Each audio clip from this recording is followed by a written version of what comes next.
C effective কীভাবে বার করানো হয়? By adding capacitors or by adding reciprocals? আর রেসিপ্রোকালস এডিশন কোথায় করা হয়? সিরিজে। ফাইন, তাহলে দেখি তোমাদের কেমন আন্ডারস্ট্যান্ডিং ক্লিয়ার হয়েছে।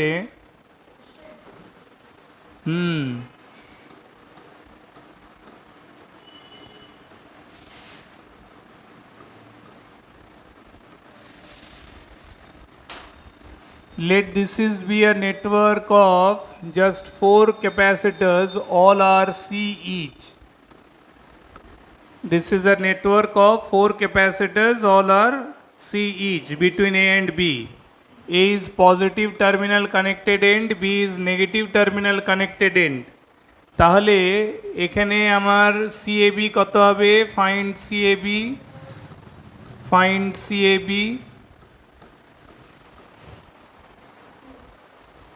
You know that when capacitors are connected straightaway parallel, their effective can be found by adding the values, right? আর সিরিজে থাকলে রেসিপ্রোকাল এডিশন, তাই তো? তাহলে এবার এখানে বলো, I have given 4 capacitors, identical capacitors, all are C each. তাহলে এখানে আমার C এফেক্টিভ কিভাবে পাবো বা কত পাবো বলো?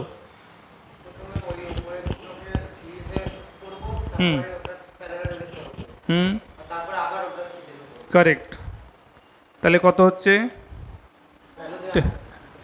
সি টার্মেই করো, answer it in term of C টার্মেই আনসারটা বলো।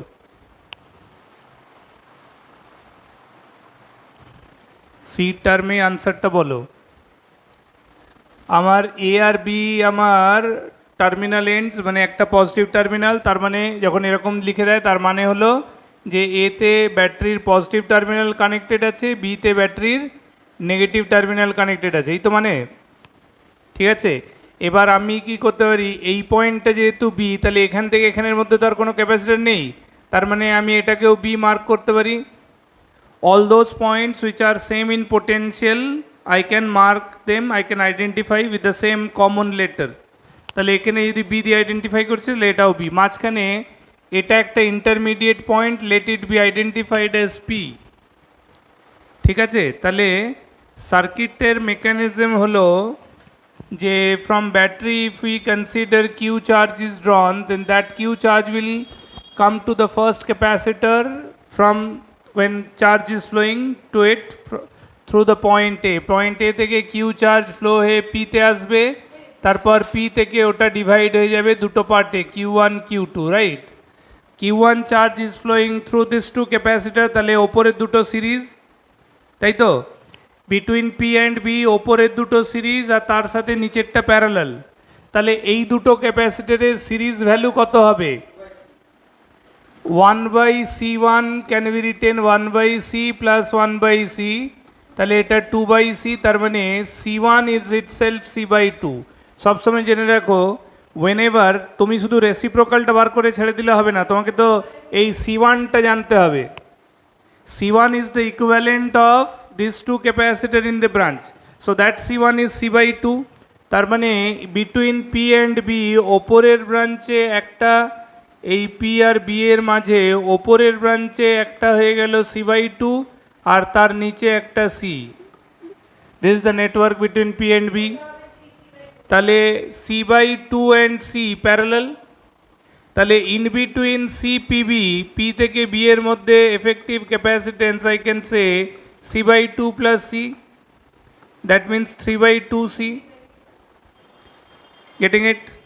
3/2C is the C effective between P and B. তাহলে P আর B এর মধ্যে তিনটে ক্যাপাসিটরকে রিপ্লেস করতে পারে একা 3/2C। তার মানে পুরো নেটওয়ার্কটাই হলো A থেকে P এর মাঝে একটা ক্যাপাসিটর C আর P থেকে B এর মাঝে একটা capacitor 3C/2, right? So C and 3C/2 are in series, ঠিক আছে? তাহলে 1/C dash is equal to 1/C plus 2/3C, বুঝতে পেরেছ? 1/c প্লাস প্রত্যেকটা রেসিপ্রোকাল অ্যাড হবে, তাহলে এটাকে সিম্পলিফাই করলে এটা হয়ে যাচ্ছে 3c, দিস ইজ 3 প্লাস 2, তার মানে 5/3c, তাহলে c ড্যাশ হয়ে গেল 3c/5। ক্যালকুলেশন ঠিক করতে হবে। সো সি এফেক্টিভ তাহলে কত হয়ে গেল 3c/5। ক্লিয়ার হলো? কমপ্লিট করো, বাকিদের লিখতে দাও।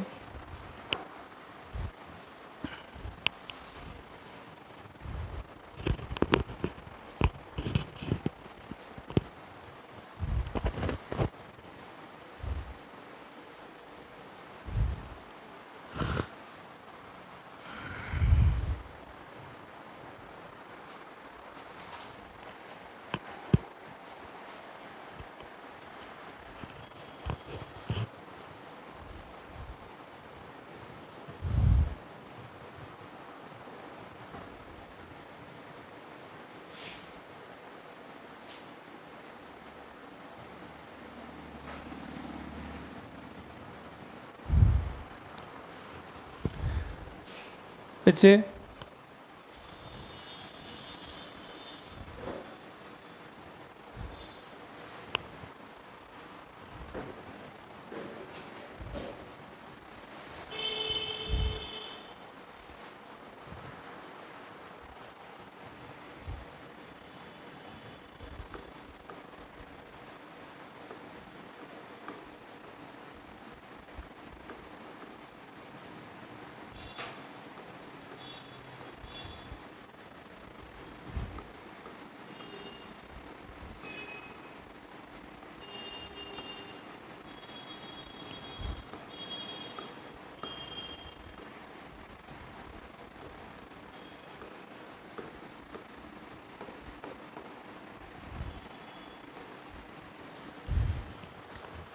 now you can see there are 5 capacitors connected between A and B.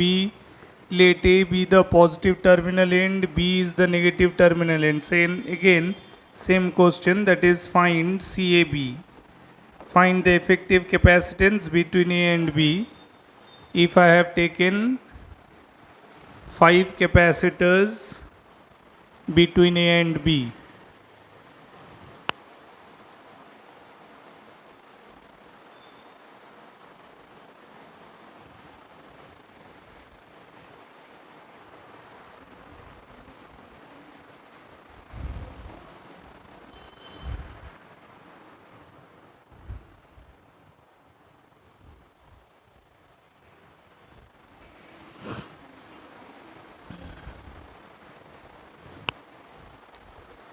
again to find effective capacitance between A and B, A R B মাঝে একটা জাংশন দেখতে পাচ্ছ না যেটার মার্কিং নেই, ওটাকে আবার তুমি তোমার সুবিধার জন্য কি করতে পারো, you can mark it like P, P দিয়ে মার্ক করে দাও। তার মানে তোমার ফার্স্ট অপশন কি হবে, you should find the C effective between PB, P আর বি এর মধ্যে ফার্স্ট এফেক্টিভ ক্যাপাসিটেন্স বার করে নাও। Once you get the C effective between P and B, then you can finally calculate it between A and B, right?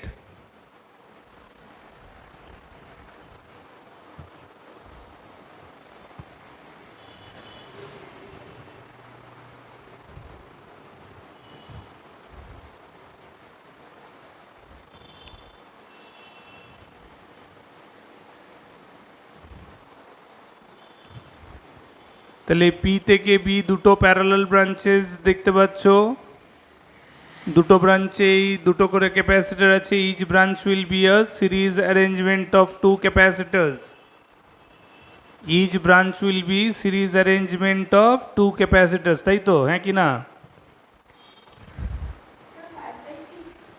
জানি না, আমি ভ্যালুটা আমার জানা নেই, সলভ করলে বুঝতে পারবো। কত আছে? 5/c। কি করে সি এফেক্টিভে সি নিচে আসে? হ্যাঁ,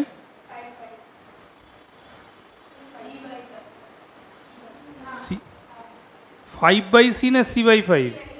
আচ্ছা, c/5 আসছে। তোমাদের কত আসছে?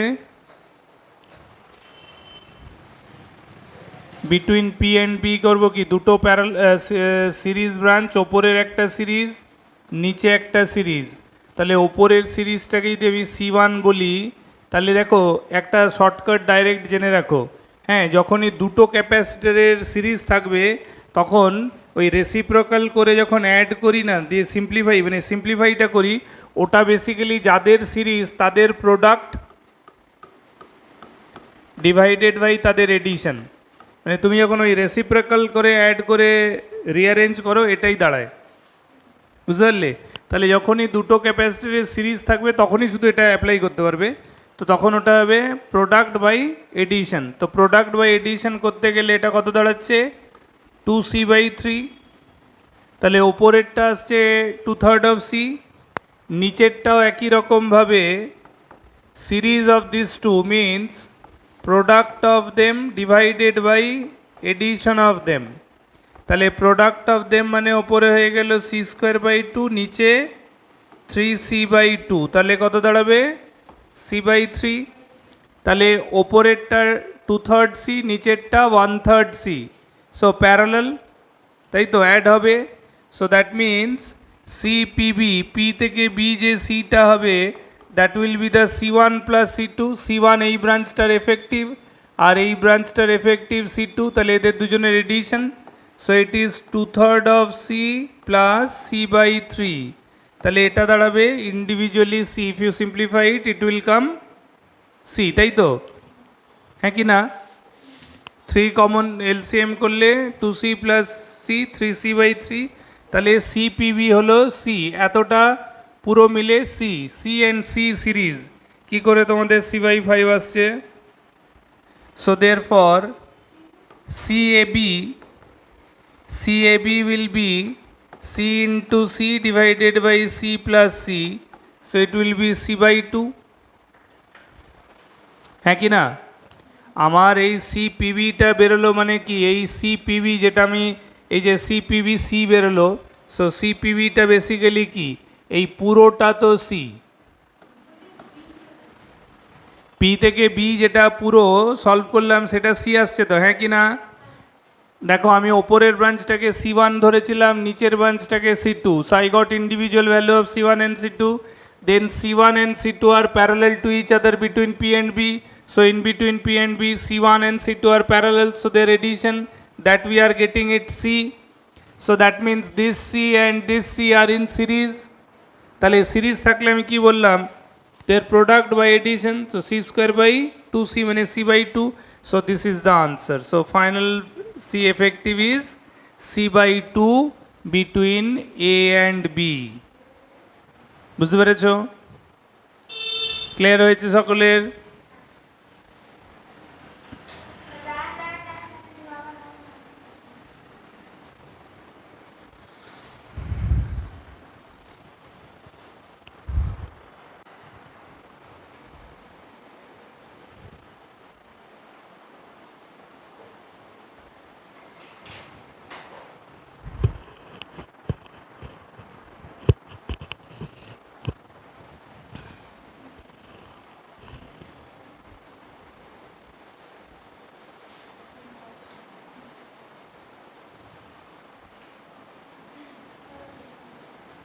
হয়েছে?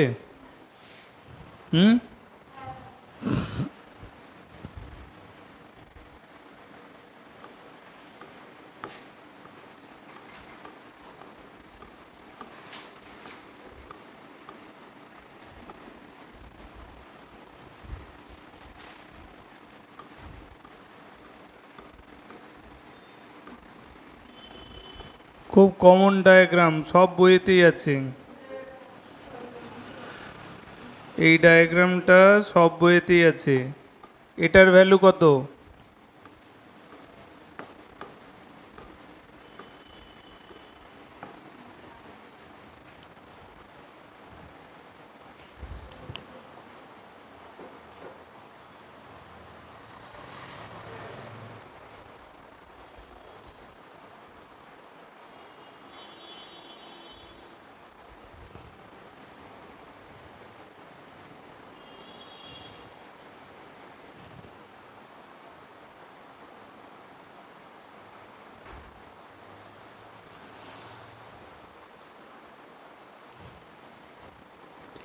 আচ্ছা, একটা সার্কিটের আমরা সিম্পল ডায়াগ্রাম কি বুঝি যে when they are drawn along one straight line we see them drawing appearing in one straight line, we understand they are in series, or simply একটা কমন জাংশন থেকে যখন প্যারালাল লাইনের মধ্যে ক্যাপাসিটরগুলো দেখতে পাই তখন তাদেরকে প্যারালাল বলি।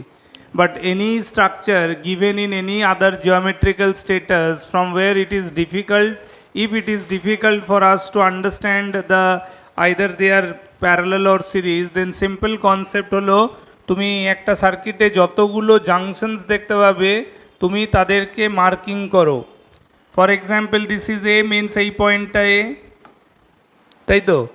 এবার দেখো এ থেকে এখানে যাই একটা ক্যাপাসিটর, এ থেকে এদিকে যাই ক্যাপাসিটর, তার মানে এরা different point, let them identified as B and D. Clear?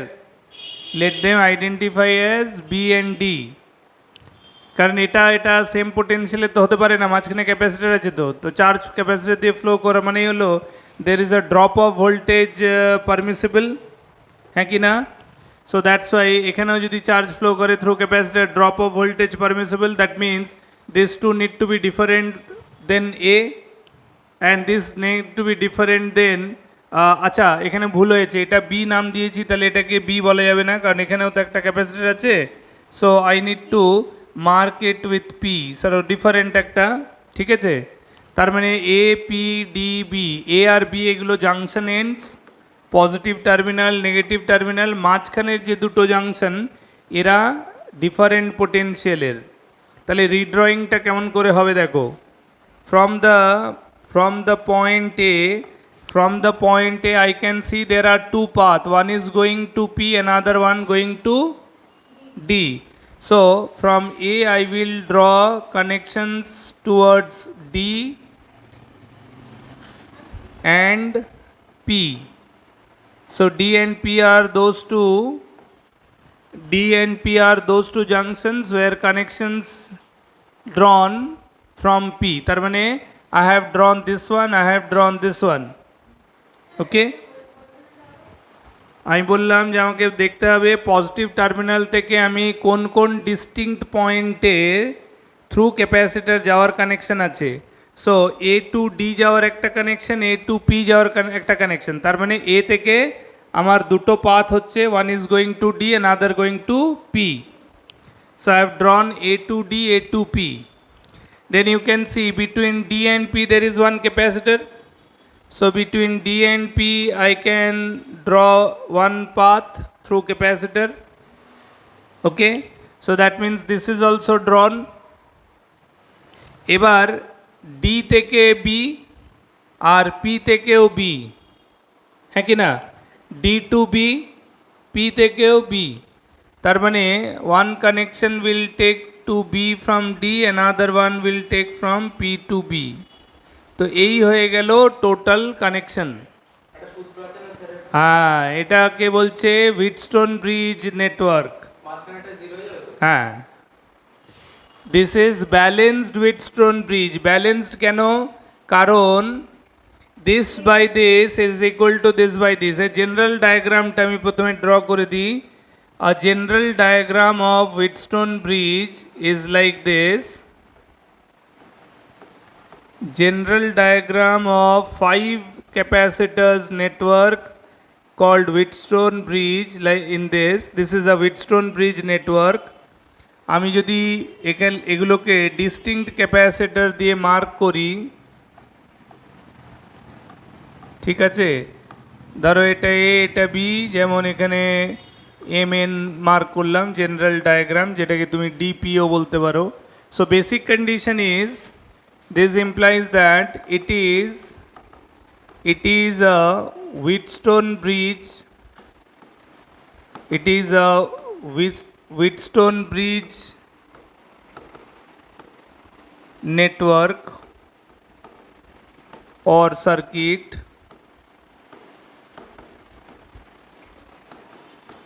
of 5 capacitors. তাই তো, 5টা ক্যাপাসিটর আছে তো, 5 ক্যাপাসিটার্স। তো এই 5টা ক্যাপাসিটরের এই নেটওয়ার্কটাকে হুইটস্টোন ব্রিজ নেটওয়ার্ক বা হুইটস্টোন ব্রিজ সার্কিট বলে। নাও এখানে দুটো কন্ডিশন আমরা ডিসকাস করি relating to this Wheatstone bridge. One is called balanced Wheatstone bridge and another one is called unbalanced Wheatstone bridge. So, huh. So it has got a two argument. One is balanced Wheatstone bridge. Balanced Wheatstone bridge. Balanced Wheatstone bridge means out of these 5 capacitors, if C1 by C2 is equal to C3 by C4, if ratio wise if it is found C1 by C2, এই দুটো ক্যাপাসিটরের ratio next দুটো C3 by C4 এর যদি equal হয়,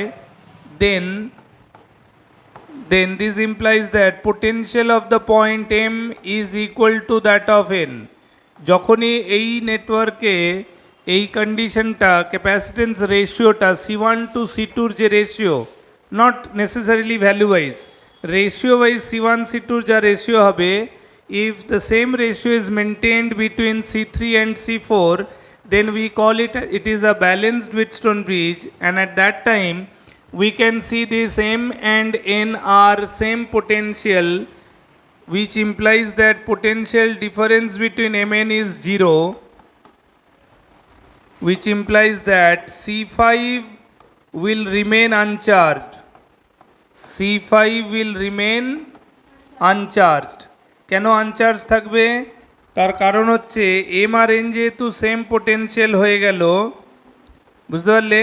M আর N যেহেতু same potential হয়ে গেল, তাহলে আমরা জানি চার্জ সেম পোটেনশিয়ালের মধ্যে ফ্লো করে না।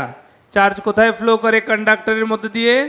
when there is a potential difference, when out of the two connected points one is relatively higher potential than the other end, যদি এম এর পোটেনশিয়াল এন এর থেকে বেশি হতো বা ভাইস ভার্সা, তাহলে এই ব্রাঞ্চটা দিয়ে চার্জ ফ্লো করবে। চার্জ ফ্লো করলেই তবেই C5 চার্জ স্টোর করবে।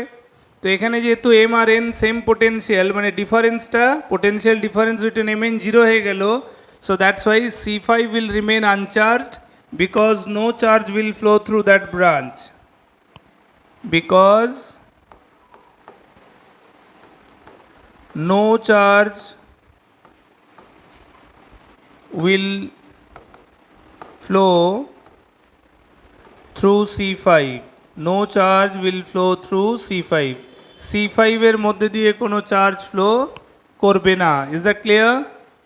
C5 এর মধ্যে দিয়ে কোনো চার্জ ফ্লো করবে না। তাহলে একটা সার্কিটে যদি আউট অফ 5 ক্যাপাসিটার্স 4 জন চার্জ স্টোর করে, একজন যদি চার্জ স্টোর না করে, তাহলে তাকে সেই ফ্যামিলিতে রাখার দরকার নেই। ঠিক আছে? তার মানে circuit turns to becomes, this implies that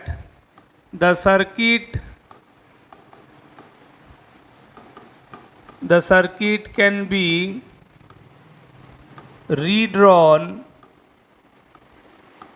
like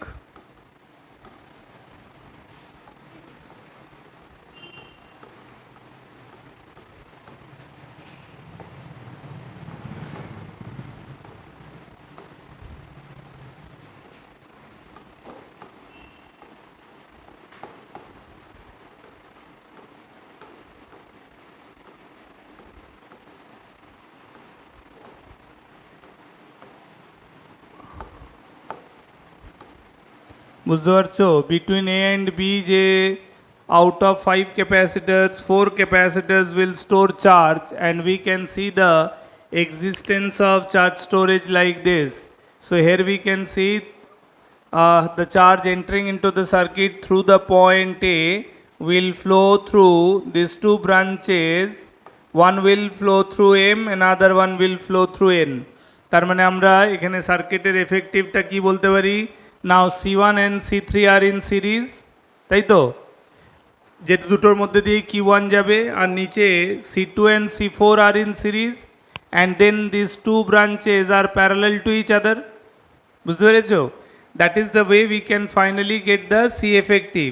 তার মানে আমরা এখানে ইন জেনারেল আর্গুমেন্ট এখানে যে CAB হবে সেটা প্যারালাল অফ, এরকম লিখতে পারি, C1 C3 by C1 plus C3.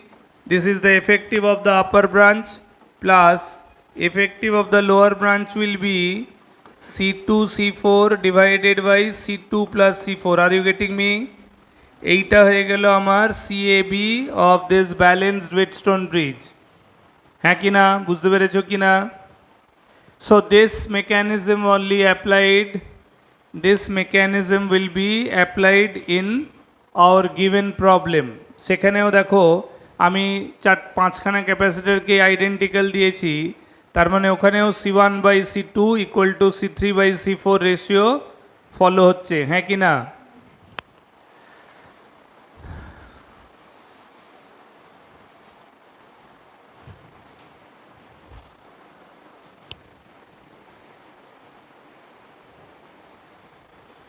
বুঝতে পেরেছো? তাহলে এবার ওইটা বলে দাও কত হবে, ওটার আনসার যেটা দিয়েছিলাম। What should be the answer of that one? 5 capacitor circuit যেটা আমি দিয়েছিলাম ওটার আনসার কত হবে? What will be the answer of our given question? হ্যাঁ,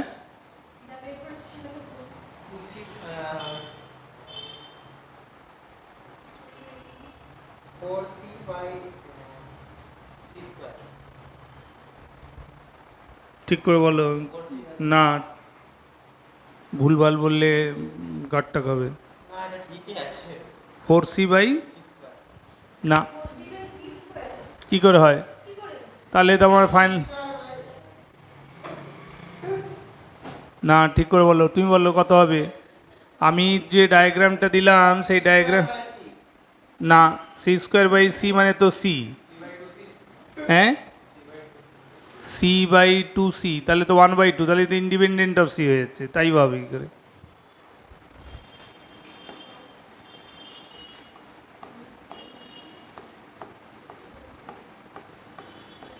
after ডুই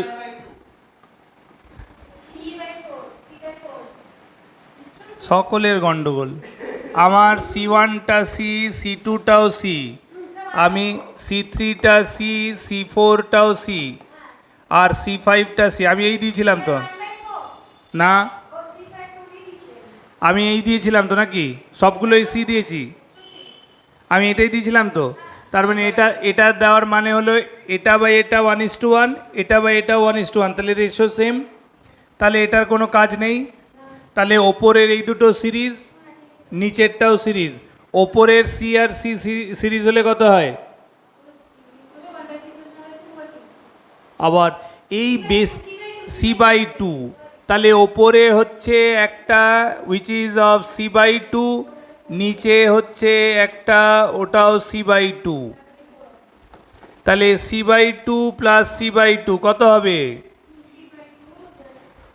C/2 plus C/2 C, আবার 2C/2 কোথায়?